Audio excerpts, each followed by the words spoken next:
Hi, everybody, and welcome to Menopause's Initiation. This is module one of a nine-part series, and my name is Dina Bradford. I'm a healthcare executive in Oklahoma City and also working towards my clinical psychotherapy license actively at this time. I've had the privilege of working with predominantly women in the areas of anti-aging medicine and pain management for about 10 years now. And my mission here, really, in doing this whole series, is to help inform and empower women entering or going through the significant change in midlife. So, if you're perimenopausal, menopausal, or postmenopausal, I think you're going to find some value in this series. And let's talk about what kind of was the impetus of this. It's something called an invisibility study that was conducted between the years of 2020 and 2024 on perimenopausal and menopausal women in the UK and the United States. And the results were pretty astounding to me as I read it. Now, I've been interested in menopause as a rite of passage for a while, but combining this study, of course, with women and how they're feeling during this and how prepared they are or were at the time of the study, and kind of what we're seeing in clinical practice, I just decided to tie this educational aspect to this mental health experience that we're all going to go through. None of us can decide not to go through this life change. So I started thinking about it and was like, how can I kind of tie some education in here and help women feel a little bit more empowered as we go through? So let's talk a little bit more about the invisibility study and what the findings were of this 4 year session. So, what they found is menopause is still a taboo topic. So, what does that really mean for us? Well, we know until recently we didn't really see a lot in terms of education or women talking about it. You just kind of had to grit and grind your way through it. Some doctors were prescribing hormones. I know if you're in a certain generation, and that generation is actually mine, there was a lot of fear about hormones and this life change. So it was interesting to me that we're sitting here years later, and what they found in this invisibility study is 2 out of 3 perimenopausal women still felt unprepared or blindsided, with only 1 in 2 knowing what was happening to them. Now this is the UK and the US. So 40% of women in menopause, they also found lack confidence. 42% of women know nothing or very little about the emotional and mental effects of menopause. And of about 48 symptoms, what the study found was that only 51% of women studied could only identify about three. So when we talk about menopause as a taboo, what does that really mean, right? Well, studies show that about 1 billion women will be entering menopause by the end of 2025. And we kind of talked earlier about how until recently, no one was really talking about it. So that leaves women feeling kind of overlooked and unsupported with minimal resources available.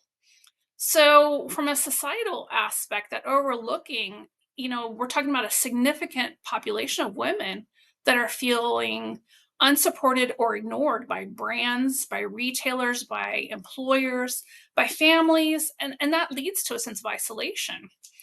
On an emotional and physical plane, many women experience debilitating symptoms like anxiety and depression, some insomnia, hot flashes, and brain fog. And that can lead to a negative impact on their work lives and their home lives as well. We've got stigma and negative connotations associated with menopause, with the term itself kind of carrying negative associations with old age, a loss of fertility and vitality, a decline in attractiveness, and that can also contribute to women's feelings of invisibility and also a reluctance to discuss this topic. So, taboo coming back up to the front.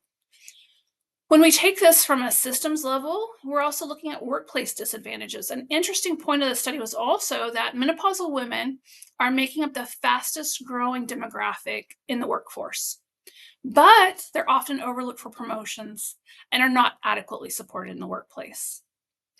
Many women feel blindsided. We talked a little bit about that by perimenopause, with little knowledge or preparedness to navigate the transition. I joke with my sister. She called me about 6 months ago, and she was very excited at 48 that she was not in perimenopause. And I had to tell her, you are in fact in perimenopause. And the scariest thing about the conversation from my aspect is that my sister's a registered nurse. So she wasn't prepared and didn't have the talking points to know what was going on within her own body, because her test results were coming back within normal ranges. And we're going to talk about the difference between normal test results and optimal ranges in a little bit. But again, we're kind of left in this transition period in the space of survival through grit rather than support. I want you at the end of this to feel supported and, more importantly, to feel empowered. So we're going to talk a lot about hormones. We're going to talk a lot about symptoms. We're going to talk about questions to ask your provider. In no way am I designing this to be a catch-all for everyone. We all have individual values, individual bodies. Everybody works a little differently. So I'm not trying to come across as a provider or a catch-all for everything that you may be experiencing. But my main goal when we're done with this is that you see this as a rite of passage, something that's natural that we're going to go through, and ways to empower yourself to build the support systems that you need to create some harmony and balance as you go through it. Women are dealing with a lack of representation in research. We know that because a lot of us are talking about it.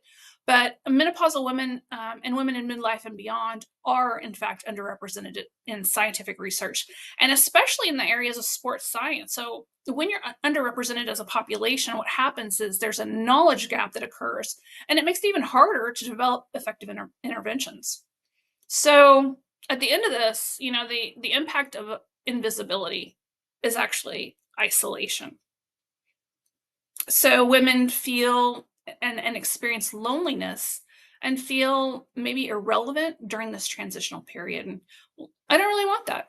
I don't want that for me or for you. When we feel invisible, when we feel isolated, we have mental health impacts. So you got hormonal impacts anyway, leading to increased anxiety, depression, some mood symptoms.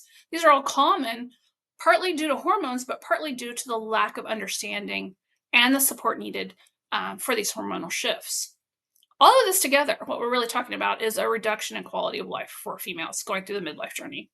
So the combination of physical symptoms, emotional distress, societal neglect, it all significantly harms the women's overall health and well-being. So in the United States, we know we spend a lot on healthcare. Another thing that came out of the invisibility study is, you know, we're not really trending and tracking, obviously, where we need to be. According to the American Health Association as well, the United States spends more on healthcare and has poorer outcomes on most healthcare measures when compared to other high-income countries.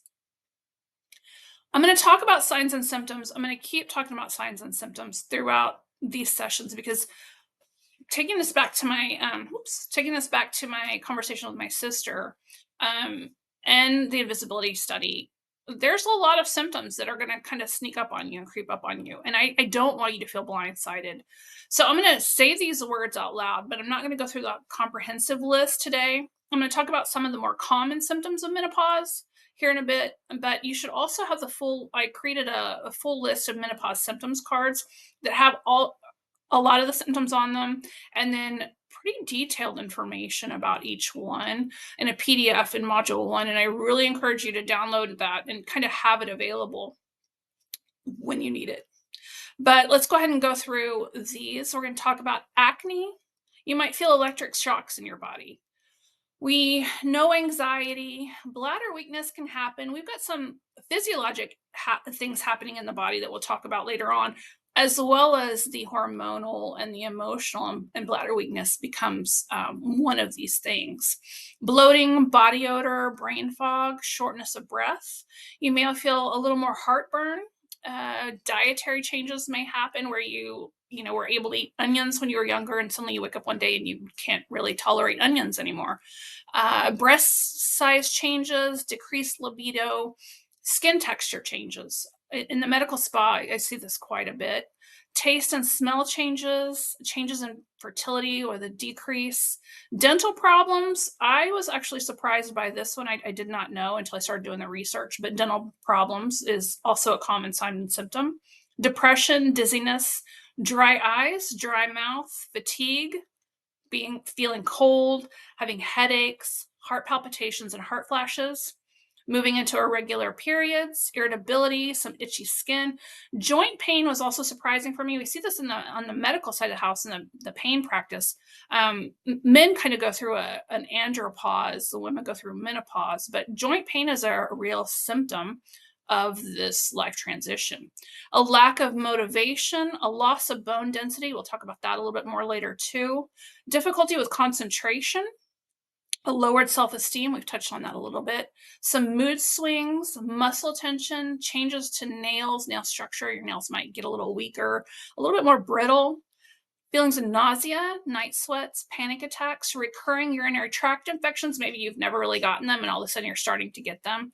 It could be a behavioral or lifestyle, but it could also be a sign and symptom secondary to these changes. Sagging breasts, memory loss, insomnia, sore breasts, thinning hair. I'm living that dream right now. Tingling sensations in your extremities, vaginal dryness, weight gain, and worsening PMS. So we're going to go through a few of these that are more common and just break it down. We're going to hear a lot. You're going to hear a lot about estrogen, progesterone, and testosterone as we go through. And you're going to start seeing recurring themes of how these hormones, sometimes they stand alone and their standalone can kind of cause impacts, but oftentimes they're going to have an interplay with each other. So out the gate, we're going to talk about mood changes and how menopause can cause mood changes and mood swings simply secondary to those hormonal changes that are occurring during this transition time. Specifically, the decrease in estrogen levels that occur during menopause can affect the neurotransmitters in the brain, which can contribute to the development of mood changes and those mood swings. So, estrogen has kind of a complex relationship with mood regulation in the brain. It's thought to have a positive effect on mood by modulating the activities of neurotransmitters such as serotonin and dopamine, which are important again in regulating those mood and emotions. I think I heard a joke once that estrogen can turn a witch into a princess, and it's pretty spot on as a joke. But when estrogen levels start to decrease during menopause, this can disrupt the balance of those neurotransmitters and lead to mood changes. So you might have the story of your aunt who was so nice and so welcoming and did everything for everyone, and she kind of hit this midlife journey and became a little more cranky and a little less willing to deal with anyone. And that might be because of these changes that we're talking about. But additionally, the symptoms of menopause kind of come into play with the hot flashes, the night sweats, and sleep disturbances. And so if you're thinking about it, you're waking up several times during the night.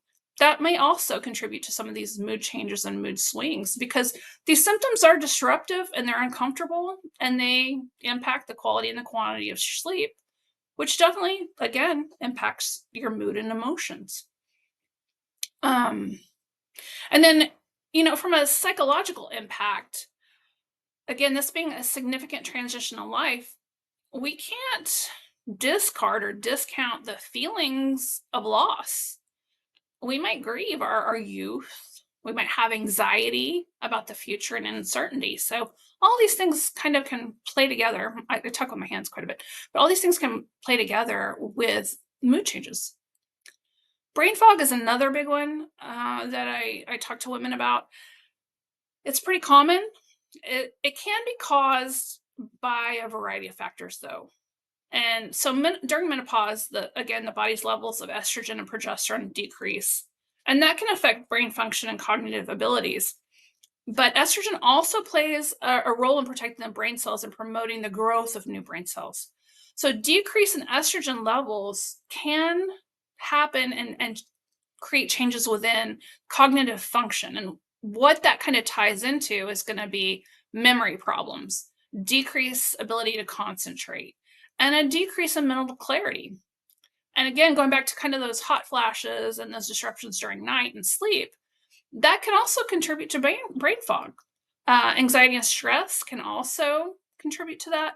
And then other factors that might have an impact on brain fog could be medications or medical conditions such as depression or thyroid disorders. And these also co-occur with menopause at a pretty decent rate. So lifestyle factors also become kind of more important as you're going through this passage in life than they might have been when you were younger. Poor diet, poor nutrition, lack of exercise or physical activity can have an impact on this brain fog. So it's really important that you start to pay attention to your diet and start to get some regular movement and exercise in there to kind of help offset this. Let's talk about anxiety. Another common symptom, going back to the levels of estrogen and progesterone and the decrease in the body, impacting the balance of neurotransmitters in the brain, and these are going to include serotonin and dopamine. When those decrease, it's going to elevate potential for anxiety. So we've talked about the hot flashes, we've talked about the sleep and how that can contribute to mood. Same thing with anxiety.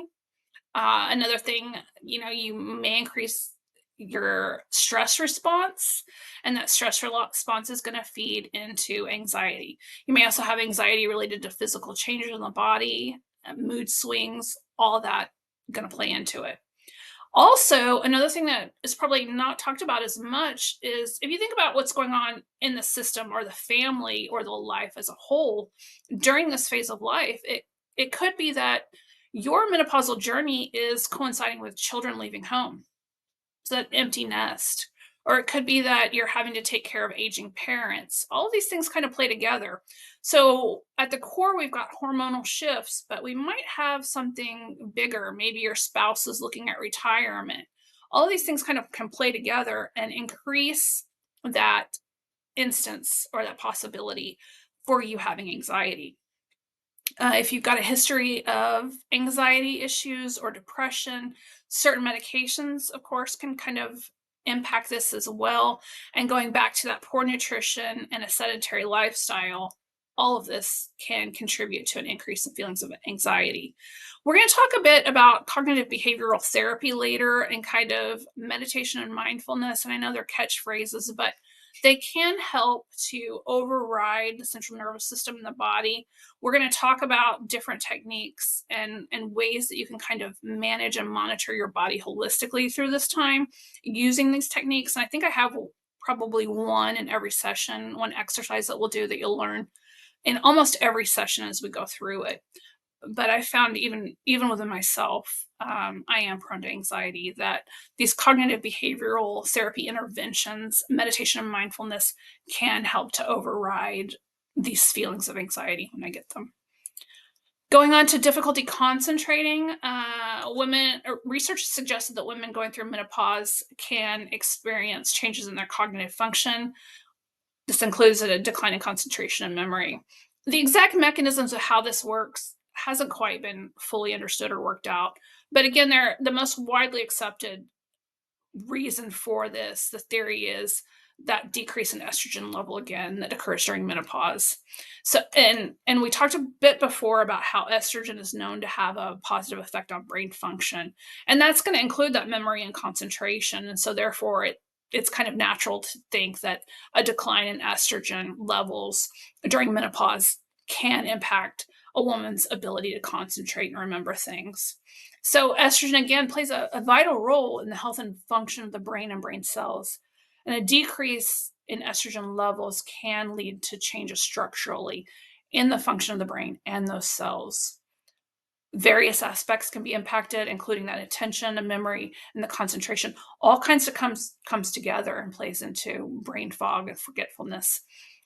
Another theory again goes back to the sleep disruption, the night sweats, the hot flashes, all of that interrupting your REM sleep or that deep sleep that you need to feel fully revitalized the next day can help impact that. So low mood, okay, we've talked about the night disruptions that can impact this as well. Depression is a common symptom during menopause, and it's related to the physical and emotional changes that occur during this time. And we've talked about that, right? If you're feeling a little bit of grief, that you're looking in the mirror and it's not the look you're expecting, maybe you're not feeling as attractive, maybe you're feeling invisible, maybe you're feeling isolated. If you're not sleeping well, if you're feeling tired all the time, or any number of things, that's going to absolutely impact your mood. Do I have anything else I want to say about this? Not right now, but other than, this exercise, lifestyle is also gonna be impact here. Panic, right there with the anxiety, right? Panic attacks, you might be more susceptible to them because estrogen also has a complex relationship with the regulation of the stress response in the body. It's thought to have a protective effect against stress by modulating those serotonin and GABA receptors that are critical for mood and anxiety. So when those dip, you're going to see an out of balance happening with those neurotransmitters, which again is going to increase the likelihood of anxiety and those panic attacks. Then we're also going to go right back to the sleep disruptions, sleep disturbances, and how that can impact, and also, again, the lifestyle. Irritability, you can kind of see a theme starting to happen here, right? That estrogen levels, neurotransmitters in the brain, not enough sleep, not feeling well. You can be a little irritated, a little irritable during this transition. Hot flushes is a popular one. They're also known as flushes, a very common symptom caused by, again, a complex interaction of hormones, neurological, and vascular changes in the body. So, this one is going to be the interplay between estrogen and progesterone, which, when they decrease, are going to impact the hypothalamus, which is a part of the body that regulates body temperature. So, it's going to become a little bit more susceptible to small changes in the body. And that's what's going to lead to those hot flashes. In addition, the body's vascular system can cause the blood vessels that are closer to the surface of the skin to dilate, increasing blood flow and causing a sensation of heat and flushing or flashing. And we see this too. I don't know, as you age, if you look in the mirror, I get treatments because I keep getting these little broken capillaries in my nose and stuff the more I age, because those blood vessels near the surface are increasing that blood flow, and it's kind of a little bit more noticeable. So other factors that may contribute to hot flashes could include that stress, that anxiety, those certain medications. And if you're trying to sleep and you're having hot flashes at night, that can be impactful. We're seeing how these things all kind of correlate or tie together. Ways you can kind of navigate these a little bit, they say to dress in cool layers, avoid triggers like spicy foods and alcohol. And again, going back to those relaxation techniques that we'll learn throughout this: deep breathing, meditation, staying hydrated. The last one I'm going to talk about today is night sweats. So, women can experience night sweats during menopause. Again, back to those hormonal changes that impact the temperature and regulation system of the body, back to estrogen level declining, back to the hypothalamus and the body temperature. So the hypothalamus controls the body's sweat response and other temperature related functions. So as those estrogen levels decrease, that hypothalamus again becomes more sensitive to small temperature changes in the body. And so it's going to try and produce sweat to try and cool the body down. And that's how you're going to get those night sweats that are happening when you wake up. And some people don't really have them, and some people wake up and they tell me that they've soaked through their clothing into their sheets. Everybody navigates this a little differently.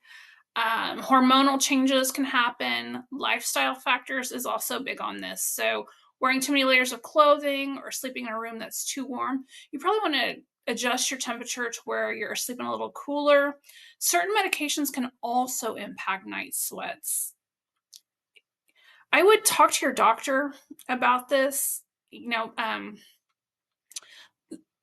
I haven't had to deal with night sweats. I have empathy for anyone who has, but I think if I was soaking my clothing through and the sheets, using a fan, sleeping at 58 degrees, I'm probably exaggerating here, and it wasn't working, and I wasn't going to get a good night's sleep, I probably would want to talk to someone about hormonal therapy. We're going to talk about hormonal replacement therapy in a while, or other medical treatments.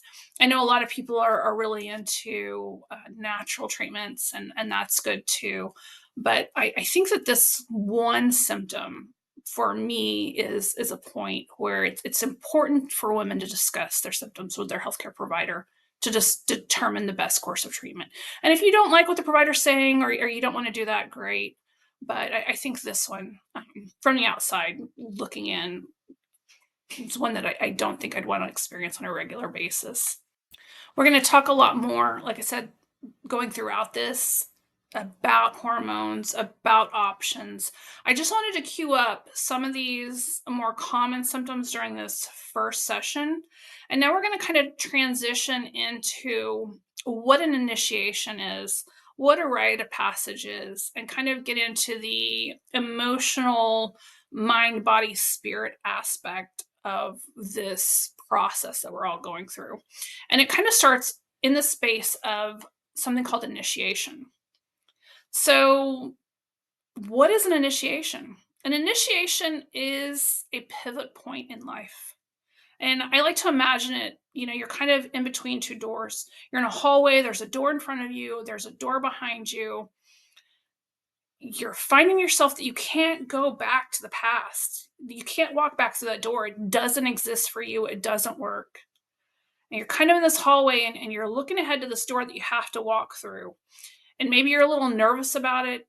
You've got the unknown, but you also can't stay in the safe space of the hallway forever.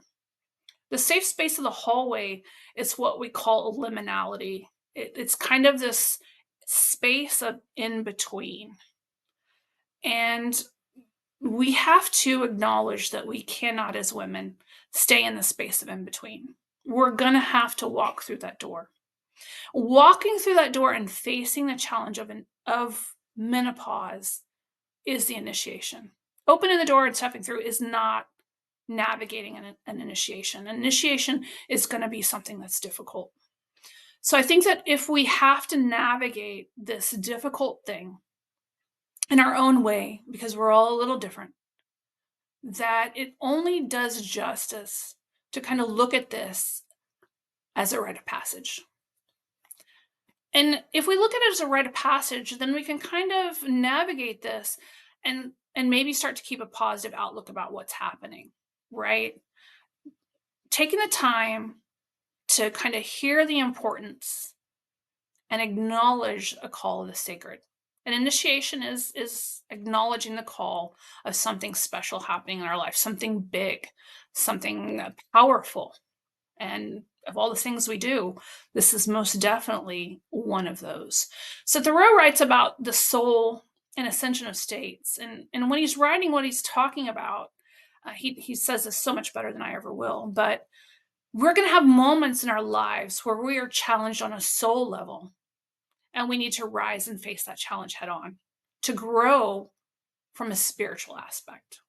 And I feel like menopause falls into this kind of thought field as both a physical and a spiritual aspect of our life, because again, menopause is such an internal process to each of us that it hits to the core of who we are as women and our experience, the experience of a woman's of being a woman, regardless of culture, of time. Menopause is a constant. So again, I'm going to call this an initiation. And we talked about what an initiation is. None of us can go back to being what I'm going to call a maiden in an archetypal structure. We're going to talk about archetypes here in a minute. But we can't go back to having our periods, having our cycles. And now some of us are in that threshold moment. Maybe we're in the change. Maybe we're in the moments where we've already gone through menopause and are still struggling with symptoms. You can continue to have symptoms, believe it or not, until your 70s. So in your 70s. So the only way, again, to pass through an initiation is to walk through the door. And we're going to do that. And we're going to do this together as a group, kind of reframing it and bringing it into the space of story and myth. Because when we do that, we can kind of put our arms around these concepts a little easier. And we're going to do that through this concept of archetypes. Now, some of you may be familiar with archetypes, some of you may not, but a little rundown on what archetypes are and where we see them. We typically are going to see archetypes in movies and literature. They have this common theme. They're going to be timeless, reoccurring patterns of behavior. And we all have these patterns of behavior across culture, across roles, And most frequently, you're going to see these kind of in your face and in your face kind of way in, like I said, movies and stories. But they're all aspects of the psyche, and that psyche being the mind, the soul, or the spirit. So the word archetype comes from the Greek archetypos, meaning first molded or first patterned. And it combines beginning and pattern together to create kind of this word concept. So, an archetype is a universally understood symbol, character, or pattern of behavior that serves as an original model for others to be copied or emulated. As we go through this, we're going to talk about behaviors and patterns of behaviors as it relates to the woman's experience. In psychology, and particularly in Jungian thought, archetypes are kind of inherited patterns that reside in all of us. And they influence human behavior, our dreams, and stories, again, across culture and time. So, examples of an archetype might be the hero in a movie, or the mentor, or the wise man. And you see it in the universal story or patterns, like every action movie is actually based on what we call the hero's journey. Now, key characteristics, again, are that they're universal. They're found across different cultures, time. They represent patterns of behavior that are recurring, or traits, such as the traits of a warrior, the traits of a king, the traits of a queen. They have symbolic meaning, meaning they are symbolic images or figures, like the snake or the flood, and they are innate. So, in Jungian theory, they are inherited symbolic expressions of instincts that are found in our unconscious kind of minds, our unconscious level. They influence our behavior, trigger emotions, and provide meaning on a deeper level than kind of the everyday surface conversations. And again, you're going to manifest these through dreams, through literature, and through myth. We're going to move to the first archetype we're going to talk about as we go through this, and it is going to be the maiden. So now that we've established a high level of definition on initiation, what it is at a concept, of rites of passage, and on archetypes, I think it's really important to look back, because I think we need to look back to go forward. So we have all been at some point, on some level, the maiden. She's a universal universal symbol, and her defining trait is her open innocence. She's got an unshakable belief that life is big, beautiful, and conquerable. So the maiden is the human embodiment of what if. And that's what makes her unique. Her ability to dream, she can dream big, she can have ridiculous dreams about the future and who she's going to be and who she is in the world. She can be impractical and naive, but there's something to be celebrated and cherished about this time in life. You know, she represents a youthful vitality, an independence, and the potential really for human transformation. So if we're thinking about the maiden, she's no longer a child, and she's not yet a woman. So the maiden really is kind of a threshold moment, a transitional period in your life. If you've been there for years or for moments, I think most of us can relate to the maiden and have experienced this. So, what the maiden really symbolizes is the beginning of a woman's life and the journey towards self discovery. And she's characterized again by optimism, by curiosity, and a readiness to embrace new experiences. So sometimes you might see the maiden, maybe in Disney movies, especially. She's going to be the damsel in distress, right? She's going to be the one who's not quite able to wield the arrow or the sword, but she's got this innocence and this belief that she can do it. So the true power of the maiden and this archetype or this pattern within us is her ability to grow and find her own strength. So embodying the cycles of nature and unfolding human female potential. So she's a force of evolution, because we can't stay helpless. We cannot be the maiden forever. So even in her naive periods, if you've had naive periods, and God knows I have, this archetype within us, this pattern of behavior, who we were, serves a really important role for us in our progression to who we are as we sit here today. I'm going to talk about the mother. Not every woman has gone through life is a biologic mother, but let's talk about mother as an archetypal role. So even if you have never had children, you may find aspects of the mother that you can identify with. So the mother archetype is iconic for its ability to nurture and care for people. And it's about stepping into a powerful role of creation, connection, and what I'm going to call chaos management. The mother also has gifts and challenges. Every one of these archetypes do. And I think that we need to kind of navigate through the challenges to progress on to different archetypal patterns, different ways of being as we evolve. So the mother archetype is also kind of rooted in Carl Jung's analytical psychology. And she represents, again, the universal human experience of nurturing, creating, and life giving. And again, it goes beyond the biological mother to include any person, any concept, any force that's going to embody maternal qualities like protection, compassion, and unconditional love. And so this archetype is interesting because all of them have shadow sides, I'm going to say detrimental, and light as beneficial. I don't really like saying white and black, dark, light, but we've got benefit and we've got detrimental aspects.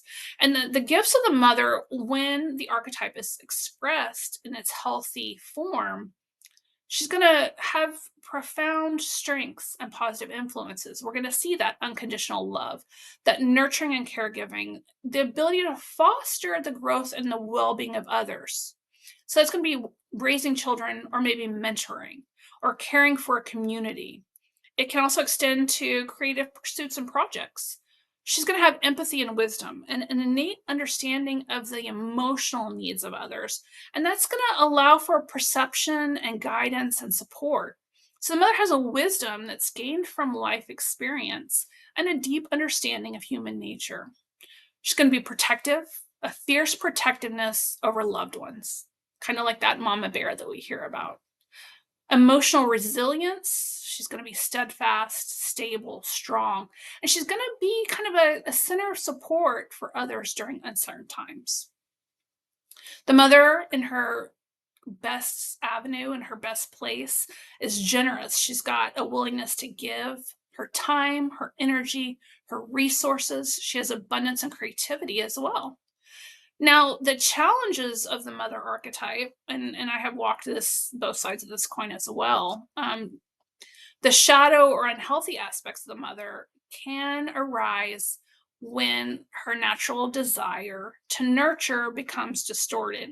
And so this says this, but I'm going to say for me, it's under periods of stress. You can become overprotective and smothering. Maybe the impulse to protect can become a little controlling, a little suffocating to others, and kind of stunting that independence that they need. The mother can, in her less favorable days, have a tendency to prioritize others' needs to an extreme, leading to self-neglect and burnout and resentment, which is kind of a martyr mother. So she uses her sacrifices to kind of induce guilt in others. They shadow side of the mother struggles with boundaries. So she has a struggle to separate her own identity from the needs of others. And that kind of results or can result in some emotional exhaustion. She can take on a level of dependence and manipulation, an unhealthy need to be needed. And again, kind of sliding into the space of manipulative behavior using guilt to keep those loved ones close and dependent.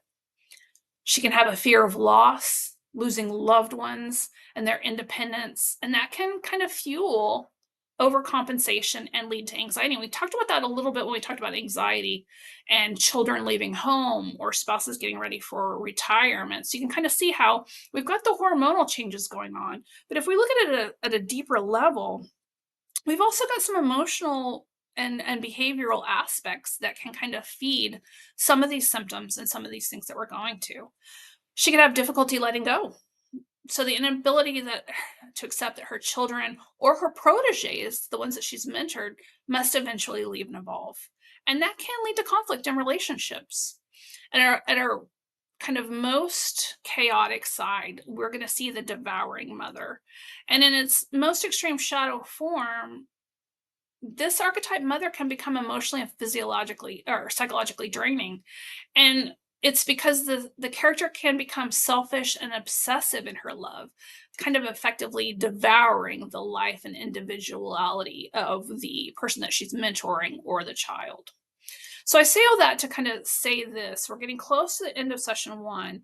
And one of the things that I really want you to do before we continue on is just let's take a moment to reflect on your life and your journey to this point. And if you want to grab a pen and paper, you can feel free if you want to journal on it later. But I want you to just take a minute and reflect on your journey to this point as a woman and your experiences in the space of the maiden or the mother or a woman of influence. And we're just going to sit here for a couple of minutes and kind of, as you're thinking about this, take note of how you're feeling. And I know that this particular session is a self paced course.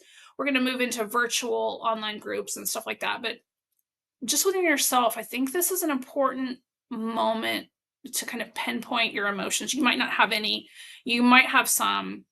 I'm going to stop talking now and give you a moment just to think.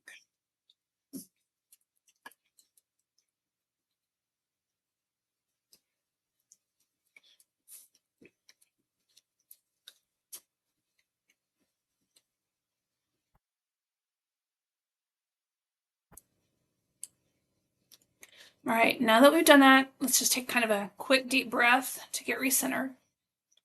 I am a strong believer in homework to kind of keep the momentum going between modules, between classes. We have created a Facebook group and I want you to join it.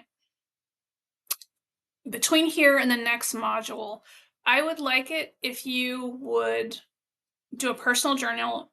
You don't have to share it. You can share it if you want, but I want to know how you're feeling about entering menopause.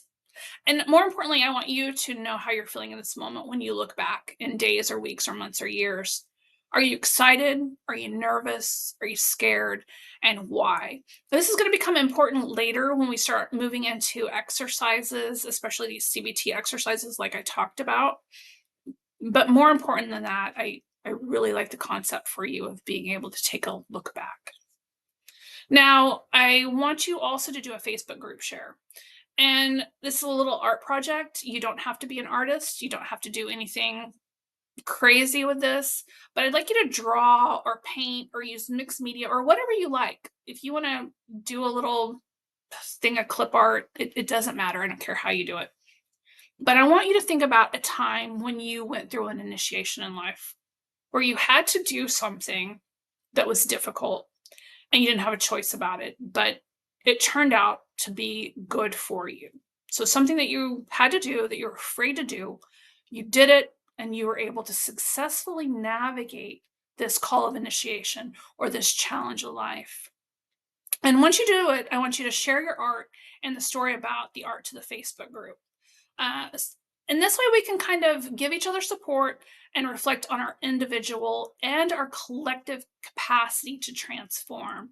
You know, for me, one of the biggest things that I had to do as an adult is I had just gone through a divorce.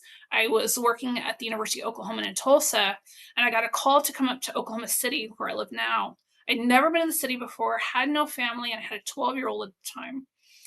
And I was offered a job, and it was for a lot more money than I was making in Tulsa, also up here working for the University of Oklahoma. And I had to make the decision in 5 minutes whether I was going to leave my parents and my sister and the stability of the town that I grew up in to move 2 hours away down the road as a single parent where I knew no one to take on this new job. I was terrified. I did it. And it turned out to be one of the best experiences of my life in terms of personal growth, but also professional development. So I'm glad I did it. But boy, was it scary when I did that. So if I was going to do this as an art project, I would probably take a picture, create a picture of the OU Physicians building and then myself and my child or something like that. You do whatever works for you. So between here and the next session, I would like you to do the personal journaling, join the Facebook group, and then share your image to that Facebook group for yourself and for others as support. All right. Thank you for your time today and see you soon.